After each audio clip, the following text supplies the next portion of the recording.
الحمد لله نحمده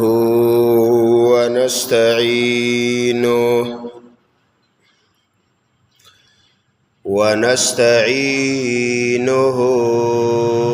ونستغفره ونعوذ بالله من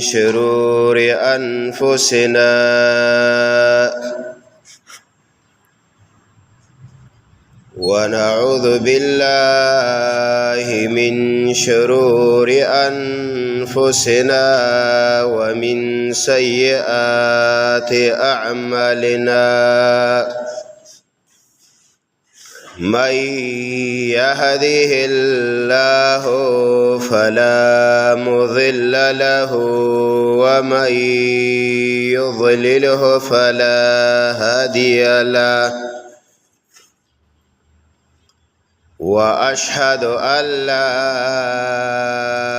إله إلا الله وحده لا شريك له وأشهد أن سيدنا وحبيبنا محمدا عبده ورسوله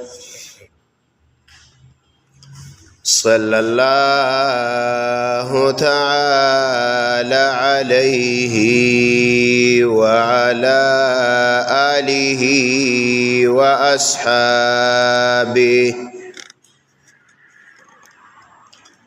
وأصحابه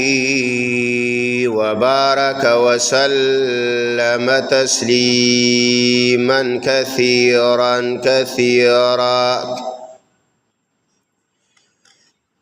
أما بعد فأعوذ بالله من الشيطان الرجيم بسم الله الرحمن الرحيم فليحذر الذين يخالفون عن أمره أن تصيبهم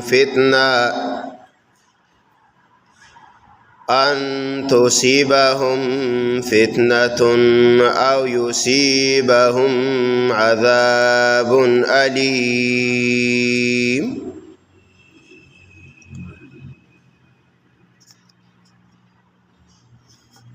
وعن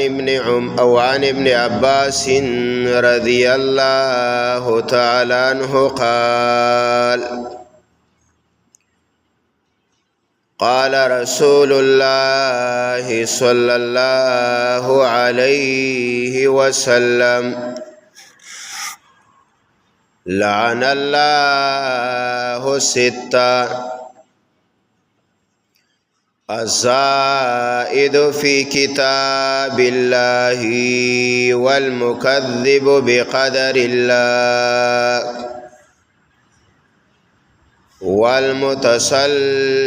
بالجبروت ليعز من أذل الله ويذل من أعز الله والمستحل لحرم الله والمستحل من عترته ما حرم الله والتارك لسنتي. تیرہ شوی جمعہ کیا حدیث مبارکم ویلیو چې پشپاگو کسانو باندې دا اللہ لعنت وریگی. پاکیا پینزا افراد دا تیر شویو.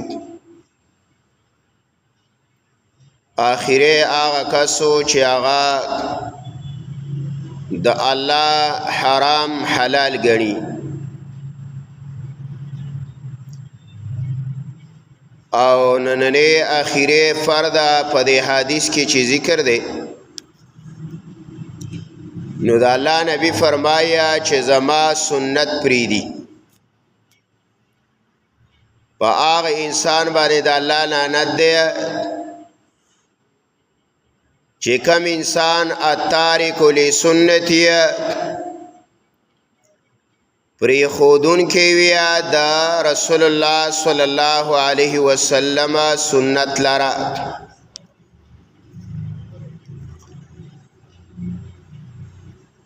د تارک سنت په باره کې رسول الله صلی الله علیه وسلم ډیر سخت وعیدات ذکر کړي. هغه بنی آدم چې هغه د پیغمبر علیه الصلاۃ والسلام سنت پریدي هغه د الله پیغمبر ذکر کړي دا فر چې دا زما امتی نه دي. په یو حدیث کې راځي رسول الله صلی الله علیه وسلم فرمایي فمن رغب عن سنتي فليس مني. کم بنی آدم چې زما د سنت نه مخ واړی او زما سنت پریدي د الله پیغمبر وای دا زما امتی نه دی. سنت علما وی محدثین دا په دین باندې د استقامت لوی سبب دی چې بنده ته الله استقامت په دین کله نصیب کیا داغي او وجدای چې دا به متبع السنه یو سره د سنتو پابندی کیا په د تعالی نصیب کیا چې یاره دا په دین باندې مستقیم پاتش او دا سره د کامل ایمان سره د دنیا نه الله رسختای پورا ایمان د دې سړي نصیب کیږي. امام نووي رحمه الله یو لوی عالم تیر شوی دی. هغه وی دی حدیث سلام دی چې ما فمن راغب عن سنتي فليس مني. هغه سړی چې زما د سنت نه اعراض وکړي دا زما امتی نه دی. هغه وی د سنت نه اعراض سره ترکوها عمل په سنت باندې نه کول.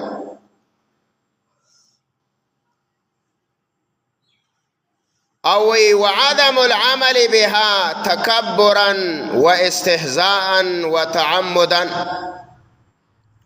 یو سړی په سنت باندې عمل نه کیا د وجه د تکبر نه د الله د پیغمبر د سنت او تسبح کاری او خپل رواج او رسم ادا او تخخ کاری یا د مسخری د وجنا د الله د پیغمبر په سنت او عمل نه کوي استهزاء پسې کوي او یا قصدنا د پیغمبر په سنت او عمل نه کوي وی دا عمل چې پچا کی وی وهذا کفر ومعصیه عظیمه. دا عمل کفر دی او دا ډېر لوی عظیم او سنگینه ګناه ده چې د رسول الله صلی الله علیه وسلم سنت ته پریدي. وی دا به حسب النیه په اعتبار د نیت سره اوس کو د پیغمبر سنت په دی وجبانه پرې خو صلا چې سپک دی وګڼل یا د پیغمبر سنت د دې د وجنه پرې خو صلا چې متکبر تکبر کې او یا د پیغمبر سنت د دې قصدن پرې خو صلا. امام نووي رحم الله وی دا عمل کفر دی. علامہ ابن تیمیہ رحمه الله ذکر کړی دی وی کل من اعتقد ان السنة ليس لازمه فهو ضال مبتدع. وی کما سړی چې دا عقیده ولري چې د رسول الله صلی الله علیه وسلم سنت دا لازم العمل ندی او د دې ضرورت نشتا. ابن تیمیہ رحم الله فرمای فهو ضال دا سړی گمراه دی. مبتدع دا سړی بدعتی دی د دین نه وته دی او دا سړی د عذاب مستحق دی د الهی چې الله ولا څه ورکیا عذاب ولا ورکی د سړی لرا چې سنت د پیغمبر پریدي. علامہ ابن قیم رحمه الله یلوی عالم دی، هغه وی په خواهشاتو باندې عمل کول او سنت د رسول الله پر خوستله وی دا سبب د گمراهی دی. چې یو سړی په خواهشاتو پسې لاړ شي، په رسم پسې لاړ شي، په رواج پسې لاړ شي او د محمد رسول الله صلی الله علیه وسلم سنت دا سړی پریدي. علامہ شاطبی رحمه الله الاعتصام کې وی البدعة الحقیقیه هي ترک السنه. وی دین بدلول اصل دا دیا چې سړی د پیغمبر طریقه پریدي. ان په دین کې تبدیلی دا د خپل دین نه وتګه او د خپل دین نه وتل دا دیا چې یو سړی د رسول الله په سنت باندې عمل نه کوي. او امام احمد بن حنبل رحمه الله فرمائی وی التمسک بما کان علیه اصحاب رسول الله صلی الله علیه وسلم والاقتداء بهم. وی منګولې لګوله په هغه طریقه چې په کومه طریقه صحابه کرامو عمل کړی دی، اقتدا په هغې پسې کوله. وی دا د دین د نجات سبب او ذریعه ده او د رسول الله صلی الله علیه وسلم طریقه پر خوستله او د صحابه کرامو طریقه پر خودله. وی دا د دین نه گمراهی ده چې د الله د پیغمبر طریقه ته پریدي، د صحابه کرامو طریقه پریدي. د دې د وجه نه امام احمد بن حنبل رحمه الله ذکر کوي وی من رد حدیث رسول الله صلی الله علیه وسلم، وی چاچ رد کو رد پری خوستلو حدیث تا محمد رسول الله صلی الله علیه وسلم فهو علی شفا هلکا. وی دا د هلاکت په کناره باندې ولاړ دی چې د الله د پیغمبر سنت باندې عمل دا سړی پریدي. امام احمد بن حنبل رحمه الله فرمای وی دا سړی د هلاکت په غاړه باندې دا سړی ولاړ دی. نو د دې نه سخته منع راغلې ده چې د الله د پیغمبر سنت به نه پرېږدي. دې وجه نه یو حدیث کې راځي د امت کې به درې یا فرقې جوړې شي او هغه ډله به نجات بیاموزي. د الله پیغمبر فرمای ما انا علی و اصحابي چې زه په کومه طریقه روان یم او زما صحابه. اره د الله د پیغمبر په سنت باندې یو سړی عمل کوي، د صحابه کرامو په طریقه باندې یو سړی عمل کوي، د هغوی په نقش قدم باندې روان دی، نو د الله پیغمبر وایي دا سړی به منجیا نجات به بیاموزي. او کو یو سړی دا پریدي او خواهشات راوالیا نو دا به د هلاکت سره مخ شي. د دې د وجه نه امام احمد بن حنبل رحمه الله ذکر کړی دی وی هر هغه عالمه چې هغه په حدیثو باندې نه پوهیږي او حدیث هغه نه ګوري او په حدیثو د دې سړي عمل نشته،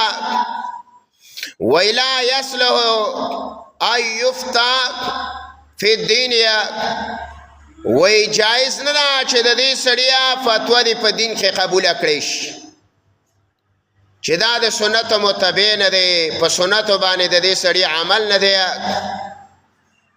وی دې سړی له جایز نه دی چې دا په دین کې چاله فتوا ورکړي، د مسئلې چاله جواب ورکړي. امام احمد بن حنبل رحمه الله فرمایي وی د سنت مخالفت دا د فتنې سبب دی. انسان چې د سنتو کله مخالفت کوي دا په فتنه کې اخته کیږي، په ګناهونو کې دا سړی اخته کیږي. د دې د وجه نه هغه فرمایي و ایاک ان تتکلم فی مسألة، وی ځان وساته چې چرته په یو مسله کې خبره ونه کې لیس لک فیها امام، چې په هغه کې ستا مخکې مقتدا نه وي، ستا پکې امام نشته، تا په چا پسې روان نه، په محمد رسول الله پسې، په صحابه پسې، پاپس ته نه روان وي په دیني مسلو کې به باس مباحثې بیا رچا سره نه کې چې کله د الله د پیغمبر په سنتو باندې ساتنه عمل نه نو سنت چې سړی پریدي نو حدیث کې راځي د الله پیغمبر فرمای په دې سړی باندې د الله لعنت وريږي نو شپږم هغه بنی آدم او تارک لسنتي پیغمبر وایي چې دا سړی زما سنت پریدي و سنت دا په هر شي کې زمونږ د پاره دي ګوره دا وحی دا د پیغمبر دا طریقه نه ده دا الله د تخودلې ده لکه د پیغمبر چې کوم عمل دی دا عمل دی پیغمبر ته الله خودلې دی دیو جن قرآن کریم کې چې کله مشرکین اعتراض وکړو رسول الله صلی الله علیه وسلم دا خبره وکړه چې یاره ما جنت لیدلې ما جهنم لیدلې ما د جهنم څوکیدار ولیدو معراج ته چې کله تللی او رسول الله صلی الله علیه وسلم او د وو اسمانونو سفر یې کړی او ما سدرت منتهی ولیدله او په اووم اسمان مې د بیت الله په شانتي کور ولیدو د هغې نه 80,000 ملائکو طواف کا دا خبرې رسول الله صلی الله علیه وسلم وکړلې نو د مکی مشرکینو په دې پس استهزاء کوله ټوکې به کولې او دا خبره وکړه ویل په یوه شپه کې څنګه د اووه اسمانونو مزل کې وی دا خو وایه چې د یو اسمان نه واله د بل اسمانه پورې 500 کاله مزل دی او دا وایه چې ما په یوه شپه کې اووه اسمانونه دا په سفر کې توی کړله او ما جنت ولید او ما جهنم ولید او ما د فلانی سره ملاقات او د انبیاء او تذکره چې کوله نو د استهزاء وکړه ټوکې وکړه الله د پیغمبر جواب وکړو په سورته نجم کې الله جواب وکړو د پیغمبر چې وما ينطق عن الهوى ان هو الا وحي يوحى د پیغمبر ګوره دا کمی خبرې چې دي نو دا د پیغمبر نه دي الله وی دا ورته موږ وحی کړی ده د دې د وجې نه یو صحابي لیکل کول د پیغمبر مخې ته په حدیث کې راځي بل صحابي منع کوي لیکل مه کوه رسول الله صلی الله علیه وسلم خپل خولې مبارکې ته په ګوته اشاره وکړه ویل لیکه ویل د دې خولې نه الله نه وباسي مګر حقه خبره د الله د پیغمبر دا ټول کلام د الله د پیغمبر دا ټول خبرې دا وحی الهی دی ګوره خو یو وحی هغه ده چې موږ ته د تلاوت حکم شوی هغه ته قرآن وای او یو وحی هغه ده چې هغه عمل دی هغه د قرآن تشریح ده د هغې د تلاوت حکم یې نه دی کړی په هغې باندې د عمل کولو حکم کړی او قرآن کریم د هغې دپاره اجمال راوړی دی حدیث پیغمبر چې دی دا د رسول الله صلی الله علیه وسلم خبرې دا د الله د کلام تشریح ده وضاحت دی د هغې قرآن کریم کې د مانځه حکم شوی قرآن کریم کې د زکات حکم راغلی په قرآن کریم کې د روجې حکم راغلی په قرآن کې د حج حکم راغلی وز د حج فرائض د حج واجبات د مانځه فرائض د مانځه واجبات د روجې هغه کارونه چې هغه کول پکار دي هغه کارونه چې هغه نه کول پکار دي په حج کې فرائض دي واجبات دي د دې تشریح چا وکړه محمد رسول الله صلی الله علیه وسلم صحابه کرامو ته عملی طریقه وښودله تاسو ما بیګا ویله چې د الله پیغمبر با صحابه کرامو ته عملی طریقه خوستا منځ به ښودلو وصلوا کما رأیتمونی اصلی داسې منځ کوئ لکه ما چې وینئ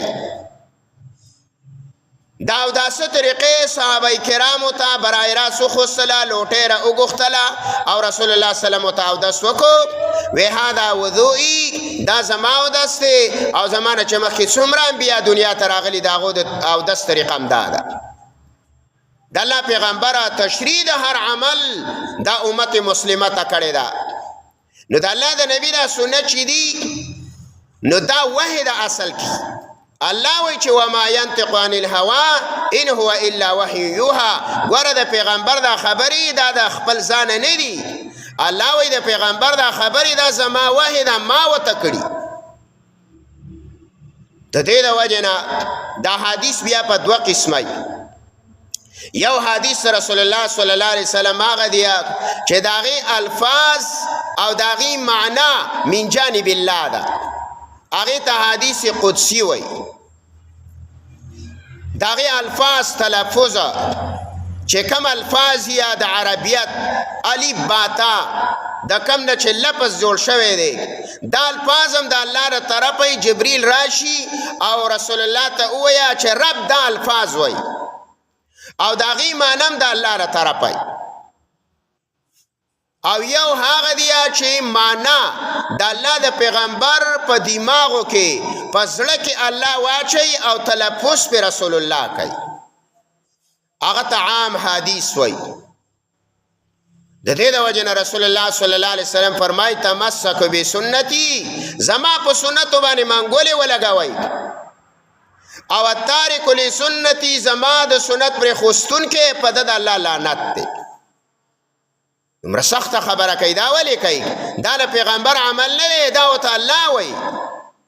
قرآن کریم کې الله فرمایي وما آتاکم الرسول فخذوه وما نهاکم عنه فانتهوا. الله وی چې پیغمبر د کم عمل درکې پاغه باندې عمل وکا، او چې د سند منع کوي رسول الله نو داغه الله وی مناشه.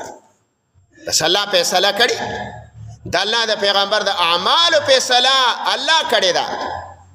د دې د وجنه وی چې د پیغمبر د ذات تشریح ګوري کنه، د پیغمبر د اتباع وی قرآن برالی، او چې د صحابه او تاریخ ګوري نو د محمد رسول الله سلام حدیث برالی. د عام کتابونو د پانسورونو بزان ساتي پدې کې د الله د پیغمبر چې کوم صفت قرآن کړي او کوم ادب قرآن ذکر کړي دي او کوم لهجه ول قرآن راوړي دا، نو قرآن چې د الله د نبی کم لحاظ کړي دي او کم وضاحت او صفت کړي دا په کتابونو کې نور نشته. د دې د وجه نه ګوره په هر پیغمبر ته په نوم باندې غږ کړي، یا آدم، یا موسی، یا عیسی، یا یحیی، دا تمام انبیاء، یا ابراهیم، دا په نوم باندې الله وته आवाज کوي. او رسول الله ته دا نشته چې یا محمد، په قرآن کې دا ټکی نشته. الله وتسوي یا ایها الرسول، یا ایها النبی، یا ایها المدثر، یا ایها المزمل. اے شړای کې رنګختون کیا، اے په صادر کې ځان راتاوون کیا، اے زما استاد یا اے زما خبر ورکون کیا. نو متنوي د دې د وجنه یو ځل باندې چیان رااله رسول الله صلی الله علیه وسلم او دو غرما وا د الله پیغمبر او دو باندې چیان لانه ناری والده بهر دروازې نه وی یا محمد اخرج الینا، ویل یا محمد منګه تراوزه. الله جبرئیل علیہ السلام را اولیگو او مسلمانانو له ادب ورکړه ګوره چې محمد رسول الله عام سړی خو نه دی چې ته په عام نوم باندې را بالی او ته وته نوم علی. الله وینا یا بوته یا ایها النبی وی، یا بوته یا ایها الرسول وی، د صفات به ذکر کې د نامې نه بزان ساتي حسنا. الله وی چې عمل دل برباد نکم، تبرزان الله وی نه خبر زبد عمل الله وی تباکم. سورۃ حجرات پدې کې مستقل آداب ټول سورۃ په آداب وراله. سبب یې څه جوړ شو چې د الله د پیغمبر نوم چا اغسته باندې چیانو نوم اغسته. بهر کیفه د الله د رسول بیا د سنت دا حدیث مبارکه دا دو قسم دی، یو الفاظم د الله تر طرفه او مانم د الله تر طرفه، هغه واجب العمل دی. او چې کما معنا من جانب الله دا او الفاظ د محمد رسول الله دی، نو الله وی دل منګه د حکمت کلمې ورکړي، د حکمت کلمات لکه دا د سیا کوزه کې سمندر یو لفظ د الله له پیغمبر دا غي د لاندې زر احکامات دیو جنا پدې کې اتفاق دی چې د الله د پیغمبر د حدیثو الفاظ به نه بدلی. لکه مثلا یو لفظ راغلی او رسول الله غ لفظ استعمال کړي او د اق لفظ په شان په عربیت کې بل لفظ هم شته او اق معنی دا خو نه دا پیغمبر چې کوم استعمال کړي دی نو دا لفظ به نه بدلی اگر چې ته لفظ وی او معنی اقی تبدیلی به نه کی. دیو جن یو صحابي ته رسول الله سلام دوا خوستله د جمعات نه را روانو لاسې ولنی ولې او حدیث کې راځي او د الله پیغمبر وته دعا ویل نه هغه کې دا جمله وا چې آمنت بنبیک الذی ارسلت، ایمان مې په هغه پیغمبر الله چې تا را لېږلی. هغه صحابي ویل آمنت برسولک الذی، اے د نبی په ځای باندې هغه صحابي رسول ټکی ووا، حالانکه رسول او نبی یو شی دی. مولا علی قاری رحمه الله وایي دا دواړه یو الفاظ عربیت او دا د انبیاء د پر الله استعمالی، کله لفظ د نبی استعمالی کله لفظ د رسول استعمالی او بعض فرق کوي چې رسول هغه ته وایي چې هغه نوې دین ورکړي او نوې کتاب او نبی هغه ته وایي چې د زوړ پیغمبر دین او کتاب او ته پاتې شي. څوک د دې الټا تعریف کوي خو بهر کې زمانګ پیغمبر ته رسولم په قرآن کې ویلې او نبی مو ته ویلې. نو د دې د وجه نه علما وایي چې دا دواړه الفاظ یو دي چې رسول ته نبی وایي او نبی ته رسولم وایي. نو هغه صحابي دا ټکی بدل کو د نبی په ځای هغه صحابي رسول وا رسول الله سلام ولدا الله ځاسه وجړقاو وې زه چې تکم لفظ وام عقبه وي لفظ باندې بدله.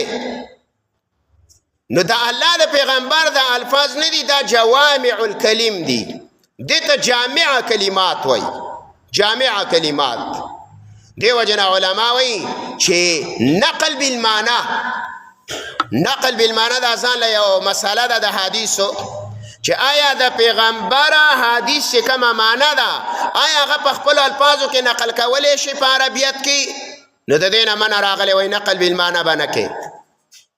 چې د پیغمبر معنا چرته د عربی په الفاظو کې بدل نکس. نه د رسول الله چې کم ټکی ویلې زور زیر پیش جزما چې څنګه پیغمبر ویلې هغه رنګ لفظ به استعمالي. نو دا د پیغمبر حدیث مبارک دواړه واجب العمل دي، کو هغه حدیث قدسی دی او کو هغه حدیث د پیغمبر علیه الصلاۃ والسلام هغه دی چې الفاظ مبارک د پیغمبر معنی من جانب الله ده. بیا د الله د پیغمبر د حدیث د عملونه دا په دوه طریقو باندې نقل دي، یو توي سنت هدا یو توي سنت زوائد. ان یو هغه عمل د پیغمبر دی چې هغه باندې عمل کول د امت لپاره هدایت دی، داغه نه خلاف کول گمراهی ده، داغه امر کړی دی الله وی ګورا د دغه پیغمبر د سنت هدا براټین کوي په دې به عمل کوي. او یو سنت زوائد دی، سنت زوائد هغه ته ویا چې پیغمبر په تور د عادت یو کار کړي عادتاً، لکه رسول الله صلی الله علیه وسلم یو چیز خوښ دی، لکه حدیث کې راځي د الله د پیغمبر کدو خو دارنګه په حدیث کې راځي د الله د پیغمبر په غوخه کې ولې بخو د ولی غوخه، په حدیث کې راځي د الله د پیغمبر انډيره بخو پانديري به ود کېدو، په روایت کې راځي د الله د پیغمبر خوخه داوا چې هغه به د ګورک چپل په خو کوله. دا ډېر عملونه دي هغه ته څوې سنت زوائد پتا ور د عادت. پیغمبر علیہ السلام یو عمل کړي یو طریقې کړي وسکوتوي چې یاره پیغمبر دا کدو خوخ کړي او زم په دین ادمانه خرابه چې د الله پیغمبر دا کدو خوخو ته ثواب ملاويږي، یا په دین ادمانه چې د الله رسول باندې باندې یو ظلم لاس یو زم په سنت باندې عمل کوم ثواب ملاويږي، خو کو پری دی نو ګناه نشته، د عادت ته. وسنه علما هغه د رسول الله صلی الله علیه وسلم د خوراک ټیم معلوم کړي، لکه حدیث کې د الله د پیغمبر د خوراک خپل ټیمونه دي، هر ټیم کې به خوراک نه و د الله د رسول. نو هغه اوقاتو کې ځنې علما خوراک کوي په نور اوقاتو کې نه کوي، حالانکه په دې کې لازم نه ده چې د سړی په کم ټیم کې خوراک تړی کیږي یا خوراک شي کولی خو یو سړی وایي چې یاره زه د الله د پیغمبر سنت را ژوندي کوم او زما د الله د پیغمبر سره محبت دی او هغه یو عمل کړی بس دی کوم لکه عبدالله بن عمر هغه داسې یو صحابي و چې رسول الله صلی الله علیه وسلم به اودس ماتي ته په کوم ځای کې ناست و دا به لاړې ولته به کېناستو نو شاګرد به ترې تپوس وکړو چې ته خو اودس نه ماتې هغه ویل ما محمد رسول الله لیدلی دی په دې ځای کې اودس ماتي ته نو زه د هغه سنت را ژوندي کوم رسول الله صلی الله علیه وسلم چې د مدینې منورې نه حجة الوداع کاو د الله د پیغمبر چې کوم اهم حج دی او په نهم کال باندې کېدلو په لسم کال باندې کېدلو دغه حج لاره پیدا وه په زمانه کې څه ګاډي نه و پیغمبر په اوښه باندې راغلی نو په کوم ځای کې شپه کړې په کوم ځای کې مونځ کړی په کوم ځای کې خوراک کړی و په کوم ځای کې دمه کړې وه عبدالله بن عمر هغه طریقه به کوله لکه بیا لارې لنډې شوې لکه اوس زمانه کې لارې لنډې دی 7 غنټو کې 8 غنټو کې د مکې نه مدینې منورې ته ګاډی رسي او د مدینې نه مکې ته به دومره ټیم کې راځي عبدالله بن عمر به په هغه لاره باندې تو ویل په دې محمد رسول الله تللی او یې زه د دې خلاف نه کوم داغه محبت او شاګردان به ورسره و وې دې چې پیغمبر خوراک وکړو دې چې پیغمبر د سار مونځ وکړو دې څه چې راورسېدو ماخوستنې وکړو دې څه چې راورسېدلو ماښامه دلته ماسپښین مونځ کړی دې چې هسې آرام کړی دی دا ټوله طریقه په بخاري کې نقل ده